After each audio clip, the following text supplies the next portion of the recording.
Everyone, welcome to Destiny Commerce Academy. देखिए, आज अपना बिजनेस फाइनेंस या फाइनेंशियल मैनेजमेंट का सेकंड पार्ट है। सॉरी। जिसके अंदर हम लेवरेज और उसके वेरियस टाइप या अदर अदर फैक्टर पढ़ने वाले हैं। अदर कौन कौन से फैक्टर हैं। तो पहला क्वेश्चन आपके पास है कि लीवरेज क्या है और इसके वेरियस टाइप्स कौन कौन से हैं। 3 टाइप के होते हैं, आप सबको पता है, ऑपरेटिंग लीवरेज, फाइनेंशियल लीवरेज और कंबाइंड लीवरेज। तो इनके फॉर्मूले वगैरह पढ़ेंगे और जो इसमें क्रक्स की पॉइंट है वो हम यहाँ पर करने वाले हैं। तो पहला दिया गया अपने पास कि लिवरेज क्या होता है। लिवरेज का मतलब होता है सर डेब्ट का यूज करना। क्या यूज करना? डेब्ट का यूज करना। तो in the leverage analysis the emphasize on the measurement of relationship between two variable. दो वेरिएबल के बीच में रिलेशन को आपको सेटअप करना है, rather than the measuring these variable. यानी कि आपको मेजर नहीं कर, आप बोल सकते हो कि उसको रिलेशन क्या है उनके बीच में। जैसे लिवरेज का फॉर्मूला दिया गया है, इंडिपेंडेंट वेरिएबल को आप नीचे लिखोगे। लाइक अगर मैं बात करता हूँ प्रॉफिट या प्राइस एंड डिमांड के रिगार्डिंग, आप इकोनॉमिक्स में पढ़ते हो तो प्राइस एंड डिमांड के रिगार्डिंग। तो प्राइस जो होती है इंडिपेंडेंट होता है, इसलिए प्राइस को हमेशा नीचे लिखते हैं, change in the percentage change in price या फिर percentage change in quantity demand, ऐसे लिखते हैं ना इलास्टिसिटी ऑफ का फॉर्मूला एक। तो सेम ऐसे, तो इंडिपेंडेंट वेरिएबल नीचे आएगा, डिपेंडेंट वेरिएबल ऊपर आएगा। ये लिवरेज को डिनोट करता है। ठीक है। दूसरी बात कि the relationship between sale and EBIT operating leverage बोलते हैं। पहले इसका ना कि बना लो थोड़ा सा, वेट ए मिनट, मैं यहाँ पर थोड़ा बना के दिखा देता हूँ आपको। देखिएगा, sale minus variable cost contribution minus fix cost, तो हमारे पास आ जाएगा जी EBIT। क्या आ जाएगा? EBIT। तो सेल को ना रिवेन्यू बोलते हैं, रिवेन्यू फ्रॉम ऑपरेशन भी बोल सकते हैं आजकल, सेल को रिवेन्यू बोलते हैं। तो सेल से स्टार्ट हुआ EBIT तक का, इसको हम ऑपरेटिंग लिवरेज बोलते हैं, या ऑपरेटिंग रिस्क बोल लो या बिजनेस रिस्क बोल लो, बात ही की। रिस्क की फॉर्म में इसको ऑपरेटिंग रिस्क या फिर बिजनेस रिस्क, और वैसे इसको ऑपरेटिंग प्रॉफिट के नाम से भी ऑपरेटिंग लिवरेज के नाम से भी जाना जाता है। हम लिवरेज के रिगार्डिंग पढ़ रहे हैं तो लिवरेज के नाम से भी जाना जाएगा। ठीक है। तो रिलेशनशिप सेल, या फिर इसे यहाँ पर ओब्लिक लगाइए, इसे पास थोड़ा सा, सेल ओब्लिक रिवेन्यू, मतलब दोनों में से एक ही बात है, दोनों होती है। तो सेल से लिख लो या रिवेन्यू, या फिर ओब्लिक लगा के लिख लो। सेल और EBIT के बीच में जो रिलेशन होता है उसको जिससे डिफाइन किया जाता है उसको ऑपरेटिंग लिवरेज के नाम से जाना जाता है। EBIT और EPS के रिलेशन को फाइनेंशियल लिवरेज के नाम से जाना जाता है। जैसे हमने प्रीवियस वीडियो में भी पढ़ा था कि EBIT निकालने के बाद क्या आता है, EBIT के बाद, EBIT के बाद इंटरेस्ट ऑन डिवेंचर की पेमेंट करते हैं, इंटरेस्ट ऑन डेब्ट की पेमेंट करते हैं, हमारे पास EBT बच जाता है।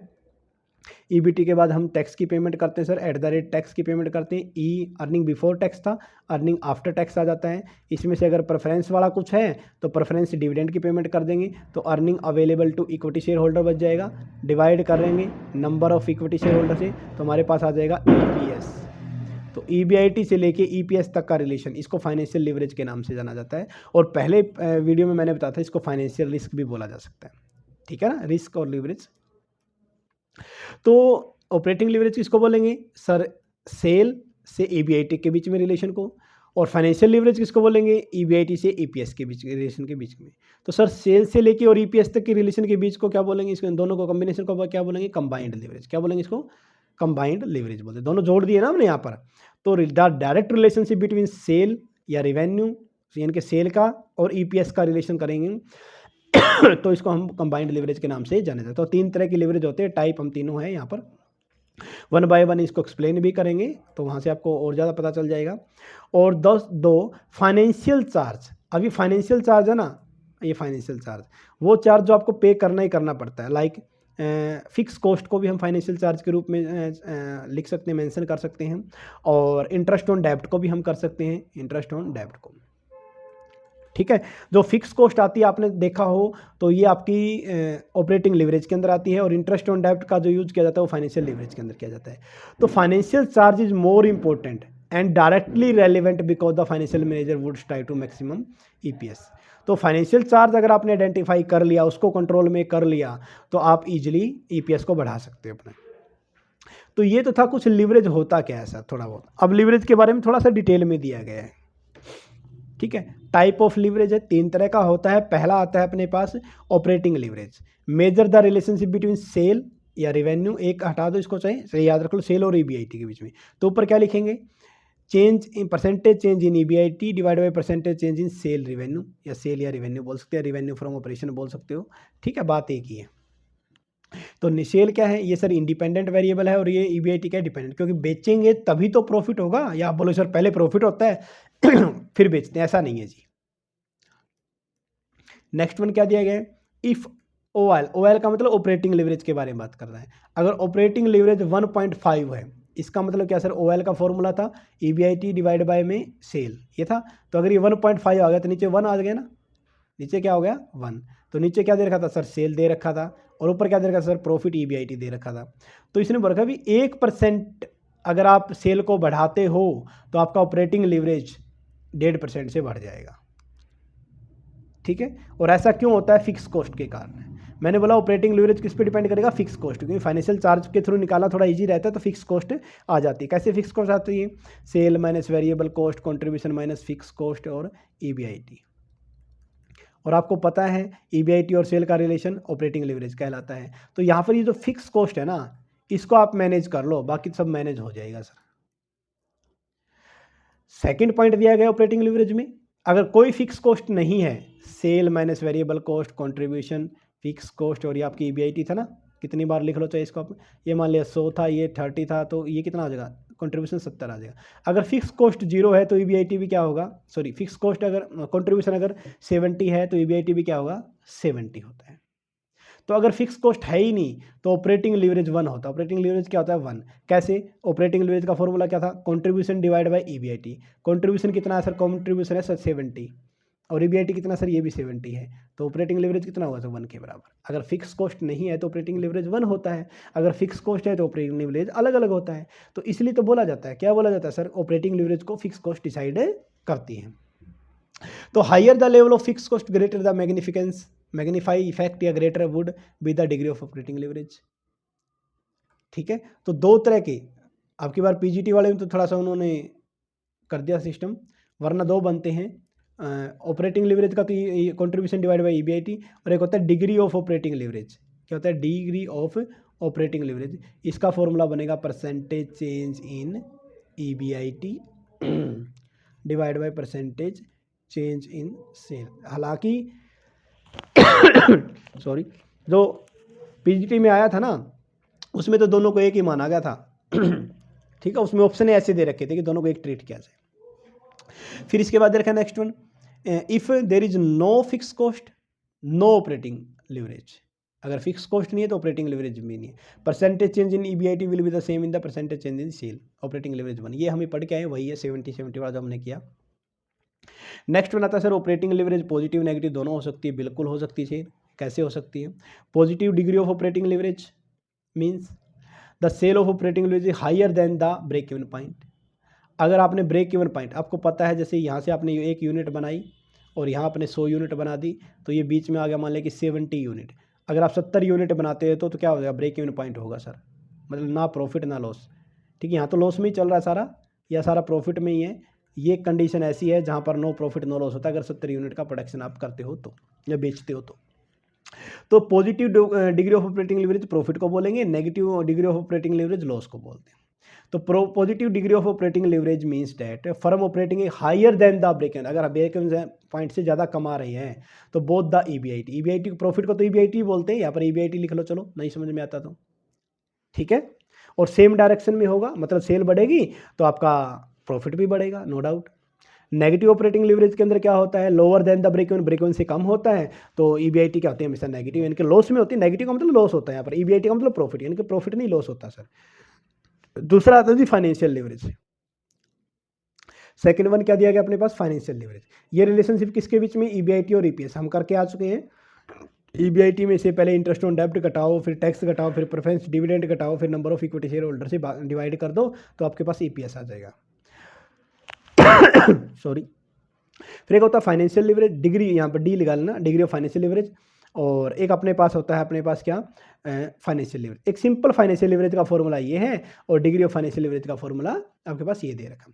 तो percentage change in EPS divide by percentage change in EBIT, और ये क्या होता है फाइनेंशियल लिवरेज के अंदर, EBIT डिवाइड बाय EBT, ठीक है। तो फाइनेंशियल लीवरेज में इंटरेस्ट ऑन डेब्ट का इफेक्ट पड़ता है, जैसे उसमें फिक्स कॉस्ट का इफेक्ट पड़ता था, इसमें इंटरेस्ट ऑन डेब्ट का इफेक्ट पड़ता है। यही की पॉइंट इसके अंदर बनते हैं जी। तो पहला क्या दिया गया, EBIT is linking point in the leverage study. Linking point है सबसे पहले फाइनेंशियल ब्रेक इवन लेवल। क्या दिया गया है, financial break even level when the level of EBIT is just sufficient to cover the fixed finance। अगर आप सिर्फ इंटरेस्ट ऑन डेब्ट की पेमेंट कर रही हो और आपसे नहीं हो रहा, सिर्फ फाइनेंशियल चार्ज की पेमेंट कर रहे हो, ठीक है, तो आप क्या कर रहे हो, आप ब्रेक इवन पॉइंट पे हो। अगर नो अर्निंग अवेलेबल टू, अगर शेयर होल्डर यानी कि इक्विटी शेयर होल्डर के लिए कुछ नहीं बचता, इसका मतलब है EPS तक तो पहुँचोगे ही नहीं, सारा वहीं खत्म हो जाएगा। तो ब्रेक इवन पॉइंट है फाइनेंशियल चार्ज में डेब्ट का भी आ सकता है और प्रेफरेंस डिविडेंड भी आ सकता है, लेकिन मोस्टली यहाँ पर डेब्ट का ही लिया गया है। मतलब हमें डेब्ट और कैपिटल स्ट्रक्चर में दो चीज़ लेते हैं ना, इक्विटी और डेब्ट, तो यहाँ पर अगर डेब्ट का यूज़ किया गया है तो सिर्फ इंटरेस्ट ऑन डेब्ट आएगा, वरना प्रेफरेंस वाला भी आ जाएगा। फिर आता है जी 3 सिचुएशन बनती हैं by emerging consequent of comparison ROI और कॉस्ट ऑफ डेट। मतलब आपने जो कॉस्ट ऑफ डेट, जो पैसा लिया है जो डेब्ट से और उससे कितना कमाया, उसके रिगार्डिंग 3 सिचुएशन बनेगी। क्या क्या 3 सिचुएशन बनेगी जी। पहला, फर्स्ट वन बनता सर, अगर आप रेट ऑफ रिटर्न आप बोल सकते हो कि रिटर्न ऑन इन्वेस्टमेंट बोलो इसको, ये बराबर हो कॉस्ट ऑफ डेब्ट के, यानी कि आप फिर डेब्ट से पैसा लो ना लो को ज़्यादा इफेक्ट नहीं पड़ता sir. The firm is earning what is being paid to supplier of the fund. मतलब कितना पे करेंगे, डेब्ट से पैसा ले तो पे करना पड़ेगा, सप्लायर बोलेंगे इनको, फर्म कंपनी तो इनको सप्लायर बोलेगी, इनसे पैसा लेगी। It is neither advisable to borrow the fund, ना ही तो हम एडवाइज करेंगे कि डेब्ट से पैसा लो और ना ही मना करेंगे sir.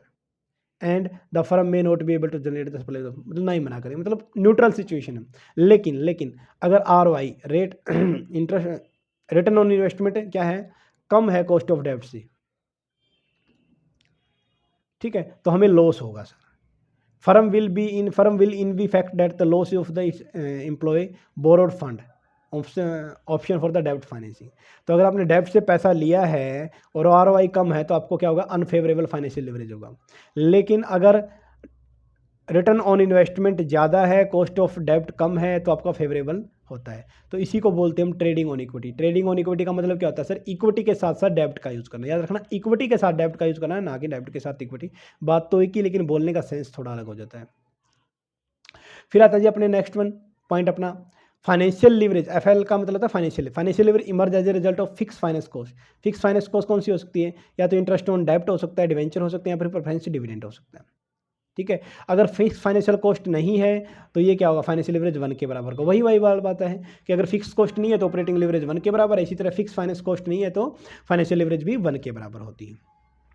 Operating leverage may be rightly called by the leverage of the first order. Operating leverage को फर्स्ट ऑर्डर बोला जाता है या फर्स्ट स्टेज लीवरेज बोला जाता है, जबकि फाइनेंशियल लीवरेज को सेकंड स्टेज, क्योंकि पहले तो हम ऑपरेटिंग लीवरेज के निकालनी पड़ती है, फिर फाइनेंशियल लीवरेज निकलती है, क्योंकि ऑपरेटिंग लीवरेज के हेल्प से आप EBIT निकालते हो और EBIT की हेल्प से आपका फाइनेंशियल लीवरेज निकाला जाता है। तो operating leverage of the business risk और financial leverage deal with the financial risk of the firm. यानी कि ऑपरेटिंग लीवरेज को हम ऑपरेटिंग रिस्क बोल सकते हैं, आप लिख लो चाहे यहाँ पर ऑपरेटिंग रिस्क बोल सकते हैं, और फाइनेंशियल लीवरेज को आप फाइनेंशियल रिस्क के नाम से भी जाना जा सकता है। ओवरऑल रिस्क क्या होगा सर, बिजनेस रिस्क और फाइनेंशियल रिस्क। बिजनेस रिस्क को क्या बोलोगे सर, ऑपरेटिंग रिस्क, बस बात वही है। ओवरऑल रिस्क क्या होता है सर, सेल से लेके EPS तक का रिस्क सॉरी। और बिजनेस रिस्क में क्या आएगा, सेल से लेके EBIT तक का रिस्क, ठीक है। और फाइनेंशियल लीवरेज में क्या आएगा, EBIT से लेके और आपका EPS तक का रिस्क, ये सारा आ जाता है। लास्ट वन आता है कंबाइंड लीवरेज। इसमें कुछ ज़्यादा नहीं है, बस दोनों को मिक्सअप किया गया, इससे ज़्यादा कुछ भी नहीं दिया गया। तो combined leverage define percentage change in EPS divide by percentage change in sale. यानी कि ये किसका, degree of operating, sorry wait a minute, degree of combined leverage का फॉर्मूला है ये। जहाँ पर परसेंटेज आ जाए ना, वो डिग्री को शो करता है, बस ऐसे याद रख लेना, percentage change in EPS divide by percentage change in sale. और जो ये फॉर्मूला दिया गया है, ये कंट्रीब्यूशन और EBIT का, ये कंबाइंड लीवरेज का दिया गया है, या फिर दोनों की मल्टीप्लाई। जब अब तो ऑब्जेक्टिव अपना है नहीं, सब्जेक्टिव लिख के आना है, लेकिन फिर भी याद रख लेना कि ये मल्टीप्लाई का सिंबल है, मल्टीपल का। क्योंकि बहुत बार ऑब्जेक्टिव में तो पूछा जाता था कि operating leverage plus financial leverage आएगा, operating leverage multiply financial leverage आएगा, या operating leverage divide by financial leverage आएगा, या operating leverage minus financial leverage आएगा। तो ये मल्टीप्लाई वाला करेक्ट होता था, तो आप भी करेक्ट मल्टीप्लाई वाला याद रख लेना। ठीक है। नेक्स्ट वन क्या दिया गया है, with the help of financial leverage, FL इसको बोल सकते हो। तो हम फाइनेंशियल रिस्क को पढ़ते हैं और ऑपरेटिंग लीवरेज के हेल्प से ऑपरेटिंग रिस्क को पढ़ते हैं। ठीक है। अगर फाइनेंशियल लीवरेज क्या दिया गया है, वेट ए मिनट, अगर फाइनेंशियल लीवरेज जीरो है तो ईबीआईटी भी क्या होगा, जीरो। कैसे, देखिए फाइनेंशियल लीवरेज में हमने सिर्फ ये लिया है, कहाँ गया, तो ईबीआईटी जीरो होगा, not infinity when EBIT is equal to interest. ठीक है, इसने बोला कि जब ईबीआईटी अर्निंग बिफोर इंटरेस्ट है और इंटरेस्ट सेम होता है तो आपके पास जो दिया गया है वो इन्फिनिटी चला जाएगा। क्या चला जाएगा, कंबाइंड जो आपके पास फाइनेंशियल लीवरेज है वो क्या चला जाएगा, इन्फिनिटी चला जाएगा। लेकिन अगर ईबीआईटी ही जीरो हो तो फिर फाइनेंशियल लीवरेज भी जीरो होता है। Financial leverage zero if EBIT zero, ये पॉइंट यहाँ तक याद करना आपको। ठीक है, ये अलग है और ये अलग है। ये कहना चाहता है कि ईबीआईटी जीरो है तो फाइनेंशियल लीवरेज जीरो है। ये कहना चाहता है कि अगर इंटरेस्ट और ईबीआईटी बराबर है तो फाइनेंशियल लीवरेज इन्फिनिटी है, बस। ठीक है, फिर मैथमेटिकली इसको इन्फिनिटी बोलते हैं विच कॉम्बिनेशन, ये तो हो ही गया, ये एग्जांपल से आपको समझा ही रखा है। और इसने बोला सर दोनों का अच्छा प्रोपोर्शन किसको माना जाता है, सर आप ऑपरेटिंग लीवरेज से ज़्यादा पैसे लो, फाइनेंशियल लीवरेज से कम पैसे लो। ठीक है, कहने का मतलब कमा के फिक्स कॉस्ट मशीनरी वगैरह ले आओ लेकिन किसी से लोन लेके काम ना करो। नेक्स्ट बनाता जी क्वेश्चन नंबर सेकंड, क्या दिया गया इसके अंदर, व्हाट इज वर्किंग कैपिटल क्या है और इसके टाइप क्या क्या है और कौन कौन से इसको फैक्टर अफेक्ट करते हैं वो पढ़ लेते हैं। पहला वर्किंग कैपिटल। ठीक है, वर्किंग कैपिटल का मतलब होता है भाई बिजनेस की day to day routine task के लिए आपको पैसा चाहिए और उस पैसे के लिए वर्किंग कैपिटल के अंदर आ जाता है। नॉर्मली तो वर्किंग कैपिटल दो तरह की होती है, आगे हम पढ़ेंगे, चलो उसमें कर लूँगा फिर। तो ऑपरेटिंग या कैश साइकिल क्या होता है, भी रॉ मटेरियल को कैश में दोबारा से कन्वर्ट करवाना आपका कैश साइकिल या ऑपरेटिंग साइकिल कहलाता है। ये कंटिन्यू प्रोसेस होती है। जैसे इसके अंदर दिखा, पहले आपके पास पैसा था, आपने उस पैसे से इन्वेंट्री स्टॉक खरीदा, उस स्टॉक को फिर आपने फिनिश गुड में कन्वर्ट करके बेच दिया, उधार बेचा तो रिसीवेबल हो गए, डेटर वगैरह से फिर पैसा लिया तो फिर कैश में कन्वर्ट हो गया। ये फेज जैसे 1 2 3 3 स्टेप, इसमें जितना स्टेप कम होगा उतना ही बिजनेस के लिए फायदेमंद होता है। तो ऑपरेटिंग या कैश साइकिल जो कंटिन्यू प्रोसेस है ये, it refer to the length of the time, ये लेंथ ऑफ द टाइम को शो करता है कितना टाइम लगेगा, जितने स्टेप ज़्यादा उतने ज़्यादा टाइम लगेगा। It is necessary to complete, इसको ऑपरेटिंग साइकिल बोलते हैं। ऑपरेटिंग साइकिल ओसी लिख देता हूँ, OL नहीं है OC है। ठीक है, कहीं ऑपरेटिंग लीवरेज समझ लो, ऑपरेटिंग साइकिल है। नेक्स्ट वन क्या दिया गया देखिए, if it were be possible to complete subsequent instantly there would be none, अगर आप इसको जल्दी से कन्वर्ट कर, मतलब आप कोई भी काम है आपका रिसीवेबल है ही नहीं, सिर्फ आपने माल बनाया बेचा, माल बनाया बेचा, माल बनाया बेचा, माल बनाया बेचा, तो आपको बिजनेस के अंदर पैसा रखने की जरूरत ही नहीं है, मतलब आपको पैसा ब्लॉक करने की जरूरत नहीं है।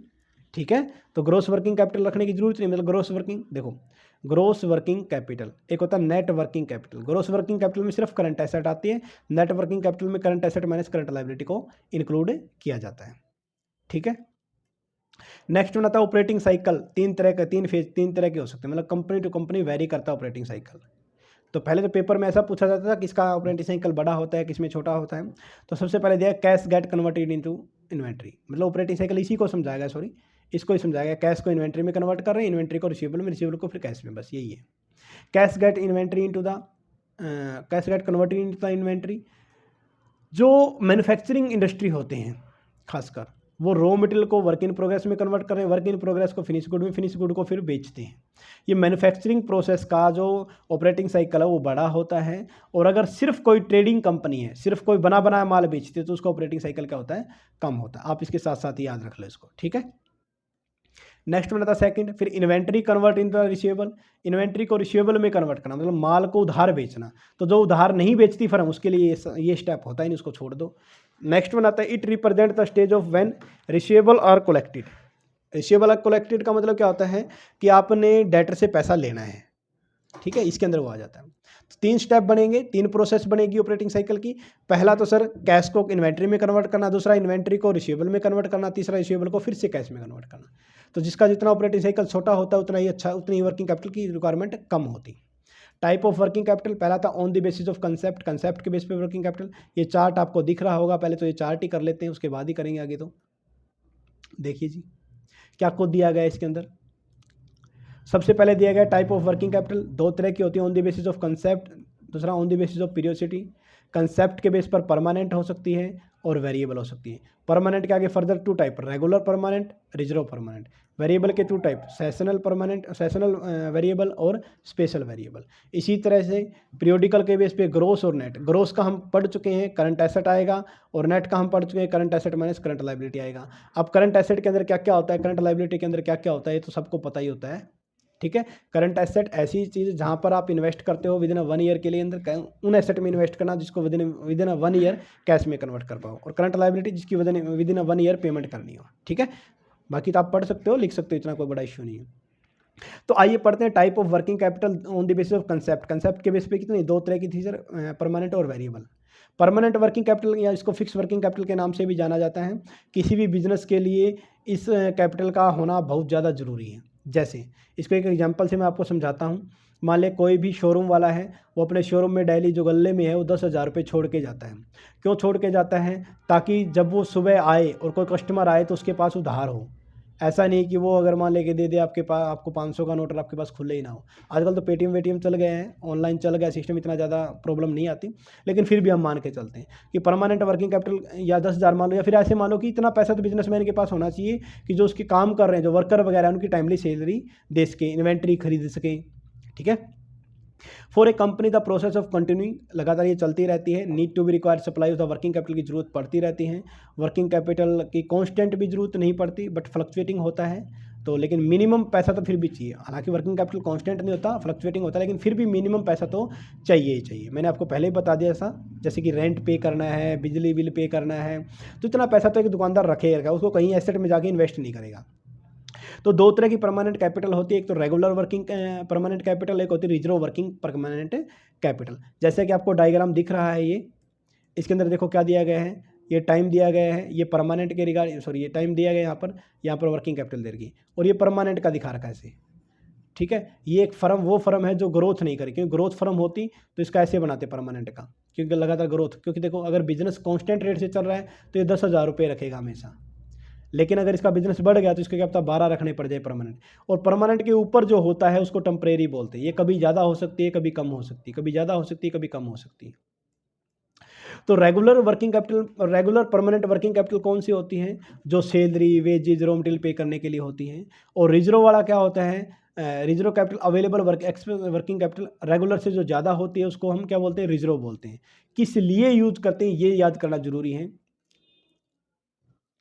अनअवेलेबल एक्सपेक्टेड सिचुएशन, मतलब फ्यूचर जो है अनसर्टेन है, उसके अंदर कोई ऐसी अनएक्सपेक्टेड चीज़ हो गई जिसके लिए पैसा आपके पास होना चाहिए, ठीक है। कई बार आप भी अगर बाहर वगैरह जाते हो तो घर वाले आपके जेब में पैसे डाल देते, पेपर वगैरह देने, मतलब ले ले बेटा, आप बोलो सर जरूरत, आप बोलोगे जरूरत तो नहीं है अपने मम्मी पापा को, लेकिन फिर वो क्या बोलते हैं, पर पता नहीं पैसे पास में है तो कोई ज़रूरत होगी तो ले लेंगे। तो ज़रूरत वाली बात वही है। तो वेरिएबल वर्किंग कैपिटल क्या होती है? जो परमानेंट के ऊपर होती है। तो वेरिएबल वर्किंग कैपिटल को आप टेम्परेरी बोल सकते हो, फ्लक्चुएटिंग बोल सकते हो, ठीक है, या वेरिएबल तो बोलते ही हैं। तो ये क्या करती है, जो डिमांड है, जो कि आपके प्रोडक्ट की डिमांड है जो कम ज़्यादा होती रहती है, उसको उसके फ्लक्चुएशन को मीट करने के लिए रखी जाती है। तो ये 2 तरीके की होती है, सीजनल और स्पेशल। सीजनल जब त्योहारों का टाइम होता है तो वेरिएबल वर्किंग कैपिटल आपको ज़्यादा रखनी पड़ती है। मान ली पहले 10,000 रुपये तो फिक्स परमानेंट होगी, उसके बाद हो गया वेरिएबल। मान ली 5,000 रुपये, दिवाली के टाइम में दुकानदार ने, शोरूम वाले ने क्या किया, 15,000 रुपये रखने लग गया, और जब श्राद्ध आए तो 5-10 ही रखने लगे। तो सीजन के अकॉर्डिंग भी आपको वर्किंग कैपिटल ज़्यादा चाहिए, वरना नहीं। सीजनल में, सीजन के टाइम में ज़्यादा, ऐसी कोई स्पेशल इवेंट होता है, मान लें कि आपकी कंपनी की एनिवर्सरी वगैरह आनी, कोई इवेंट करवाना होता है तो पैसे ज़्यादा चाहिए, वरना नहीं। On the basis of periodicity, time period के वजह से ग्रोस और वर्किंग। ग्रोस में सिर्फ करंट एसेट आएगा, करंट एसेट में क्या क्या आते हैं पढ़ लेना, नेट में current asset minus current liability आता है। फिर आता है factor affecting determining the amount of the working capital need. कौन कौन से फैक्टर ऐसे हैं जो वर्किंग कैपिटल की नीड को डिसाइड करते हैं? पहला तो सर नेचर ऑफ बिजनेस, कि अगर बिजनेस आपका मैन्युफैक्चरिंग नेचर का है तो वर्किंग कैपिटल ज़्यादा चाहिए। अगर आपका ट्रेडिंग नेचर का है, सिर्फ सर्विस इंडस्ट्री है, तो फिर आपको जहाँ पर कैश में ट्रेड आप करते ही नहीं हो, सॉरी उधार में आप बेचते ही नहीं हो, तो वहाँ पर वर्किंग कैपिटल की नीड कम पड़ती है। याद रह जाएगा ना यहाँ पर। अब लिखना तो इसके अंदर कितना ही लिख लो जी आप। फिर आता है इसके बाद साइज ऑफ द फर्म। अगर बिजनेस का साइज बड़ा है तो वर्किंग कैपिटल ज़्यादा चाहिए, वरना कम चाहिए। Term of purchase and term of sale, अगर आप उधार खरीद सकते हो तो वर्किंग कैपिटल कम चाहिए, उधार बेचते हो तो वर्किंग कैपिटल ज़्यादा चाहिए। टर्नओवर ऑफ द इन्वेंट्री, अगर आप लगातार कंटिन्यू सेल करो, लगातार आपका सामान बिकता जा रहा है तो आपको वर्किंग कैपिटल कम चाहिए, वरना ज़्यादा चाहिए। प्रोसेस ऑफ मैन्युफैक्चरिंग, एक सामान बनाने की प्रोसेस बहुत ज़्यादा लंबी है, जैसे गन्ने से चीनी बनाने की प्रोसेस लंबी होती है, तो ज़्यादा लंबी होगी तो वर्किंग कैपिटल ज़्यादा चाहिए। अगर कोई सामान बनाने की प्रोसेस छोटी है तो उसके लिए वर्किंग कैपिटल कम चाहिए। कहते हैं इंपॉर्टेंस ऑफ द लेबर, अगर लेबर यूनियन ज़्यादा है, लेबर यूनियन वगैरह है, तो आपको उनको सैलरी ज़्यादा देनी पड़ेगी, तो वर्किंग कैपिटल ज़्यादा चाहिए वरना कम चाहिए। ठीक है। और फिर लास्ट क्वेश्चन आता है जी आज का अपना, एक्सप्लेन द पॉलिसी। आपको एक्सप्लेन किस किस चीज़ को करना है, एक्सप्लेन द पॉलिसी, अप्रोच या main source of working capital कौन कौन से हैं। तो सबसे पहले आता है पॉलिसीज़ के अंदर, policies for the financing of the current asset. Current asset, working capital में करंट एसेट ही आ जाता है ना, तो करंट एसेट को फाइनेंस करने के लिए, यानी कि शॉर्ट टर्म में आपको पैसा इन्वेस्ट करने के लिए पैसा कहाँ से लेके आ सकते हैं। सबसे पहले long term financing, short term financing, spontaneous financing. अब लॉन्ग टर्म फाइनेंस, इसने बोला सर वर्किंग कैपिटल के लिए लॉन्ग टर्म के लिए पैसे की क्या जरूरत है। वर्क फिक्स एसेट के लिए तो हमने सुना था कि लॉन्ग टर्म से पैसा लो फिक्स एसेट के लिए, लेकिन वर्किंग कैपिटल के लिए भी चाहिए। वर्किंग कैपिटल में जो परमानेंट वर्किंग कैपिटल है ना, उसके लिए लॉन्ग टर्म से पैसा आपको लेना चाहिए। ठीक है, वरना नॉर्मली इसमें पूछा गया पॉलिसीज, मतलब कि सोर्स कौन कौन से होते हैं। अगर मैं सोर्स की बात करूं तो लॉन्ग टर्म का पैसा कहाँ कहाँ से ले सकते हो आप, डेब्ट से, इक्विटी से, प्रेफरेंस से ठीक है, यहाँ से ले सकते हो आप, और या फिर कैपिटल मार्केट लॉन्ग टर्म में डील करती है वहाँ से ले सकते हो। शॉर्ट टर्म की बात करें आप तो शॉर्ट टर्म का पैसा होता है जिसके विद इन 1 ईयर के लिए लिया जाता है, या आप किसी भी बैंक से एडवांस ले सकते हो, शॉर्ट टर्म फाइनेंस से ले सकते हो। ठीक है, पब्लिक डिपॉजिट से ले सकते हो, कमर्शियल पेपर सीपी इश्यू करके ले सकते हो, तो ये शॉर्ट टर्म के लिए ले सकते हैं। नेक्स्ट वन आता है स्पॉन्टेनियस फाइनेंसिंग। स्पॉन्टेनियस का मतलब होता है कि आपने पहले से कोई प्लानिंग नहीं की और आपको पैसा मिल रहा है, लेकिन उसके बदले में कोई कॉस्ट पे नहीं करनी पड़ती। सर ऐसा कैसे होता है, ऐसा होता है जब आप उधार में खरीद लेते, 1 हफ्ते की उधार खरीद ली, तो स्पॉन्टेनियस फाइनेंसिंग होती है, जिसके लिए प्री प्लानिंग नहीं की जाती, आप ऐसे बोल सकते हो। जिसके लिए कोई कॉस्ट, जैसे बोल्ड कर रखा है इसमें, देखो क्या दिया गया है, इसमें बोल्ड करके दे रखा है नो एक्सप्लिसिट कॉस्ट, मतलब आपको अपनी पॉकेट से बाहर नहीं, मतलब पैसे तो उधार सामान उधार ले आए, लेकिन आपने पैसे नहीं देने पड़े। मान लें कि 1 लाख रुपए का सामान लेके आना था आपको, अब जो सप्लायर होता है वो बोलता है कोई बात नहीं यार 1 महीने बाद दे देना, तो 1 लाख रुपए बच गए ना, तो इस 1 लाख रुपए का आप कहीं और यूज कर सकते हैं। इसको बोलते हैं क्या, स्पॉन्टेनियस फाइनेंसिंग। नेक्स्ट वन आता है जिसकी approaches of the policy of working capital management की अप्रोचेज। 3 अप्रोच दे रखी जी, कंजर्वेटिज्म अप्रोच, एग्रेसिव अप्रोच और मैचिंग अप्रोच। कंजर्वेटिज्म अप्रोच का मतलब होता है संरक्षण, रूढ़िवादिता बोल सकते हो उसको, संरक्षणवादी रूढ़िवादी बोलते हैं वैसे तो, रूढ़िवादी। इसका मतलब क्या होता है, कुछ बिजनेसमैन ऐसे होते हैं कि प्रॉब्लम तो पैसा तो चाहिए शॉर्ट टर्म के लिए, मतलब नीड, यहाँ पर मैं लिख सकता हूँ कि वर्किंग कैपिटल के लिए पैसा तो चाहिए क्या, शॉर्ट टर्म के लिए, लेकिन वो पैसा लेके आ रहे लॉन्ग टर्म के लिए। मान लिया कि आपको 6 महीने के लिए पैसा चाहिए, कितने महीने के लिए चाहिए, 6 महीने के लिए, लेकिन बैंक से लोन ले आया 5 साल के लिए, तो इसको क्या बोलेंगे, इसको कंजर्वेटिज्म अप्रोच बोलेंगे। भाई इतना ज़्यादा डर है क्या, भाई आप 6 महीने के लिए पैसा चाहिए तो 6 महीने के लिए लेके आओ, लेकिन आपको लगता नहीं कहीं क्या पता मैं 6 महीने में वापस ना कर पाऊँ, डर लगता है इनको। तो डर लगता है तो इसे क्या करते हैं, 5 साल का पैसा उठा लिया, 2 साल का पैसा उठा लिया, उसको यूज करें शॉर्ट टर्म में, इसको बोलते हैं कंजर्वेटिज्म। यानी कि पैसा सोर्स तो है सर लॉन्ग टर्म का, लेकिन यूज करना शॉर्ट टर्म में ही, तो इसको बोलते हैं कंजर्वेटिव। एग्रेसिव इसके बिल्कुल उल्टे, ये लोग डरते नहीं है, मतलब कोई बात नहीं, शॉर्ट टर्म 6 महीने के लिए पैसा ले, इनको पता है 1 साल तक पेमेंट नहीं कर पाएगा, फिर बोलते कोई 6 महीने के लिए पैसा दे दे यार, उधार दे दे। कुछ दोस्त होते हैं ना आपके जो बोलते दे दे कल पैसे दे दूँ आपको, उसको पता है कि कल ये नहीं दे पाएगा खुद को ही, लेकिन फिर भी ले लेता है। इसको क्या बोलते हैं, एग्रेसिव अप्रोच। मैचिंग अप्रोच का मतलब क्या होता है, मैचिंग अप्रोच का मतलब होता है भाई जिस लॉन्ग टर्म के लिए नीड है तो लॉन्ग टर्म सोर्स से पैसा लो, अगर शॉर्ट टर्म इन्वेस्टमेंट करना है तो शॉर्ट टर्म सोर्स से पैसा लो। तो इसके लिए जो आपकी वर्किंग कैपिटल के कंटेक्स्ट में इसको कैसे पढ़ेंगे, तो वर्किंग कैपिटल जो परमानेंट वर्किंग कैपिटल है ना, वो तो आप लॉन्ग टर्म से पैसा लेके फुलफिल करो उसकी रिक्वायरमेंट तो, और जो वेरिएबल वर्किंग कैपिटल है उसका पैसा शॉर्ट टर्म फाइनेंसिंग से आपको लेना चाहिए, इसको मैचिंग अप्रोच बोलते हैं। और लास्ट वन आता है जी आपका आज का, main source of working capital finance. क्या दिया गया है, main source of working capital finance. अब वर्किंग कैपिटल को फाइनेंस करने के अलग अलग सोर्स दे रखे हैं, आइए इसको चार्ट है, सिर्फ चार्ट मैंने यहाँ पर लिखा है, इसको एक्सप्लेन आपसे कितना ज़्यादा कर लेना, इतना कोई बड़ा इश्यू नहीं है। वेट ए मिनट, हाँ जी देखो, सोर्स ऑफ फाइनेंस, पैसा आएगा कहाँ से, पहला था स्पॉन्टेनियस फाइनेंस, सर जिसके लिए कोई आपको एक्सप्लिसिट कॉस्ट जेब से पैसा नहीं देना पड़ता, तो इसके अंदर क्या क्या आ जाता है, लाइक ट्रेड क्रेडिट आता है। सर आप उधार में माल खरीद लो अपने सप्लायर से, क्या खरीद लो, उधार में माल खरीद लो अपने सप्लायर से, तो सन्ड्री क्रेडिटर, उधार में पैसा लिया, या बीपी वगैरह बन गए तो उसके रिगार्डिंग। तो इनके ट्रेड क्रेडिटर इसका एक एग्जांपल होगा स्पॉन्टेनियस फाइनेंस का। यहाँ तो ये तो बिना सोचे समझे था सर, क्या था ये, बिना सोचे समझे था। अगर सर सोच समझ के ले तो तब क्या करना पड़ेगा, आइए करते हैं। सेकंड मेथड अपने पास आता है जी नेगोशिएटेड सोर्स, मतलब आप जानबूझकर एक दूसरे से विचार विमर्श कर कर पैसा ले रहे हो। तो इसके अंदर क्या था, शॉर्ट टर्म सोर्स और लॉन्ग टर्म। अब लॉन्ग टर्म के अंदर पहले पढ़ लेते हैं, या सॉरी पहले शॉर्ट टर्म के अंदर पढ़ लेते हैं। एक होता है इंटरनल और एक एक्सटर्नल। इंटरनल मतलब with in the company, external मतलब बाहर से। जैसे प्रोविजन फॉर टैक्सेशन, टैक्स के लिए जो प्रोविजन बना के रखा था वो पैसा बिजनेस के अंदर ही पड़ा रहेगा 1 साल, उसका यूज कर सकते हो सर। डिविडेंड जो देना था, आपको पता है डिविडेंड पहले डिक्लेयर करना पड़ता है, फिर पेमेंट करनी पड़ती है। तो डिविडेंड, प्रोविजन फॉर डिविडेंड का जो पैसा है वो भी 1 साल पड़ा रहेगा, तो उसको यूज कर सकते हैं आप। तो ऐसा पैसा जो बिजनेस के अंदर पड़ा हुआ है उसको यूज किया जा सकता है, ठीक है। इसको क्या बोलेंगे, शॉर्ट टर्म सोर्स। इसके अलावा एक्सटर्नल सोर्स के अंदर बैंक ओवरड्राफ्ट, कैश क्रेडिट, ठीक है, बैंक ओवरड्राफ्ट, कैश क्रेडिट बोल सकते हो आप, और trade deposit, public deposit, bill discounting, short term loan के रिगार्डिंग। ये सारा का सारा कंटेंट में हम डिटेल से पढ़ चुके हैं, ज़्यादा कुछ है नहीं, फिर भी थोड़ा बहुत मैं बता देता हूँ। बैंक ओवरड्राफ्ट बिजनेसमैन का खाता होता है करंट अकाउंट बैंक के अंदर, और बिना किसी सिक्योरिटी के बैंक वाले उसको क्या करते हैं, अपनी लिमिट से ज़्यादा पैसे निकाल, मान लीजिए उसके खाते में, बिजनेसमैन के खाते में पड़े 10 लाख रुपये, बैंक वाले बोलते हुए 15 लाख तक कटवा सकता तू, वो बैंक ओवरड्राफ्ट। कैश क्रेडिट का मतलब होता है कि आप मूवेबल एसेट को गिरवी रखो बैंक के अंदर, और बदले में क्या कर लो, बैंक से लोन ले लो। ट्रेड डिपॉजिट के अंदर होता है कि आप आम लोगों से पैसा ले सकते, जैसे पब्लिक डिपॉजिट आप बोल सकते हो ट्रेड डिपॉजिट के रिगार्डिंग कि पैसा लेना। पब्लिक डिपॉजिट क्या होता है, ट्रेड डिपॉजिट मतलब ट्रेड के रिगार्डिंग, और पब्लिक का मतलब आम पब्लिक से पैसा ले सकती कंपनियां।